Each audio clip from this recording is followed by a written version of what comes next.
Hai waaqaan barsiifatee waaqaan gorfatee galan guddaan haa ta'u abbaa keenya gaafa gaariitti wangala keessaa caqasanii nu barsiisaniiru waaqayyoo sagalee jireenyaa sana dhageessisu sagalee jireenyaa sana dhageessisu sagalee jireenyaa sana dhageessisu nutis teenyee dhaggeeffannee nama dhaaltu mootummaa isaa ta'u waaqayyoo nu dandeessisu egaa abbaan keenya akka gaariitti dubbataniiru Maatewos 6 dubbisaniiru qulqulleettii torban kun sobatee waa'ee qulqullinaati waaqayyoo hunduma keenya nu qulleessu Maatewos 6 keessaa maal jedha itti dabaluutu ta'ini akkasii yaadattanii fi Maatewos 6 yoo dubbistan dhuma isaa dubbisaa namoota lamatu ture jala inni soomuu isan soomnee hin ceephaine maaliif waan godhee bisatu beeka sobatee hundumtu garuu amma danda'ametti yaaluun barbaachisaa jira akka jala kadhannaan isaa suni karaatti jalaa hin hafnee fi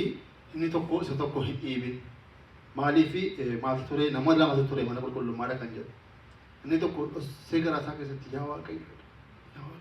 inni hafuura dhofate qassee asaasee kadhata inni tokko mana yaa waaqayyo ilaa mana keessan yeroo hundumaan man dhufa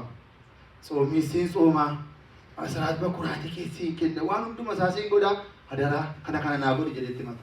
ummanni hundumtuu galagalee akkasii galagalee ilaalaa yeroo kanatti maal namchi kun kan jedhu maal qassee kadhatu dha kaan immoo kanaafi kadhannaan namcha sanaa maal ta'a jalaa fashalaa jechuudha jalaan tollee jechuudha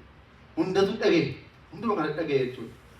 yeroo inni kadhannaan nama nuyi iddoo tokko inni kadhannu kuni kottaa maabaraan yookaan immoo walii galaan iddoo tokkotti kadhadhaas jedhudha kadhannaan amma addatti kadhatamu walii galaan iddoo tokkotti kadhatu kana keessa namni tokko waaqayyoo qaba jechuudha nama qulqullaa'aa tokko yaa waaqni nu dhiise yoo jedhee namicha sanaaf jedhee waaqayyoo dhiifama hin godha jechuudha. Kanaaf nutis immoo yeroo goonu waaqayyoo wajjiniin kominikeeshiniin keenya wajjiniin kan nuyi itti bilbillus kan harkaa fudhannus waaqayyoodha malee